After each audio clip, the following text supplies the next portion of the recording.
पहाड़ों के दरमियान एक खूबसूरत पश्तून गांव था। गांव में मिट्टी के मगर खूबसूरत खाकी रंग के घर थे। गलियों में बच्चे खेलते थे, कहीं मुर्गियां दाना चुग रही थीं और कहीं बकरियां आराम से चल रही थीं। इसी गांव में एक लड़का रहता था जिसका नाम खानगुल था। मगर खानगुल की एक बुरी आदत थी, वो चोरी भी करता था और झूठ भी बोलता था। एक दिन गांव के लोग उससे पूछते हैं, खानगुल, तुमने किसी की चीज तो नहीं ली? खानगुल सीना तान कर कहता है, मैंने कभी किसी की चोरी नहीं की। जैसे ही वो झूठ बोलता है, उसके कान थोड़े से बड़े हो जाते हैं। गांव के कुछ बच्चे और लोग उसके पीछे खड़े होकर उसकी तरफ इशारा करके हंसने लगते हैं। इसी गांव में एक गरीब आदमी रहता था जिसका नाम रहमत खान था। वो बहुत मेहनती था। कभी लकड़ियां काटता, कभी बकरियां चराता और कभी मछलियां पकड़कर बाजार में बेचता। वो अपनी बूढ़ी माँ के साथ एक छोटे से घर में रहता था।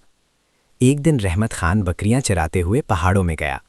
अचानक एक बकरी भागकर एक पहाड़ी गार में चली गई। रहमत खान उसके पीछे गया और देखा कि वहां एक पुराना लकड़ी का संदूक पड़ा था। उसने संदूक खोला तो उसमें सोने के सिक्के और जवाहरात चमक रहे थे। वो हैरान रह गया। रहमत खान कुछ सिक्के लेकर घर आया और अपनी माँ को बताया। माँ ने कहा, बेटा, ये राज किसी को ना बताना, बस ज़रूरत के लिए एक सिक्का लेकर बेचते रहना। उसके बाद वो रोज़ एक सिक्का लेकर सुनार के पास जाता था। खानगुल बाजार में बैठा लोगों को देख रहा था। उसने देखा कि रहमत खान रोज़ सुनार के पास जाता है और एक सिक्का बेचता है। खानगुल ने सोचा, इसके पास सोना कहाँ से आ रहा है? वो चुपके से उसका पीछा करने लगा। एक रात खानगुल चुपके से रहमत खान के घर में दाखिल हुआ और सारा सोना चुरा कर ले गया। सुबह रहमत खान बहुत परेशान हुआ। वो पहाड़ों में रहने वाले एक बुजुर्ग बाबा जी के पास गया और दुआ करवाई, जिसने चोरी की है उसका राज जाहिर हो जाए। चंद दिन बाद खानगुल गांव में घूम रहा था। उसके कान पहले से ज्यादा लंबे हो चुके थे।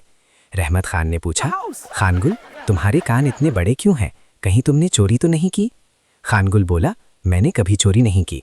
जैसे ही उसने झूठ बोला, उसके कान और लंबे हो गए। लोग उसकी तरफ इशारा करके हंसने लगे। आखिरकार खानगुल शर्मिंदा हो गया। उसने रात को चुपके से सारा सोना वापस कर दिया। जैसे ही उसने चोरी का माल वापस किया, आहिस्ता आहिस्ता उसके कान दोबारा आम हो गए और उस दिन के बाद उसने चोरी और झूठ हमेशा के लिए छोड़ दिया।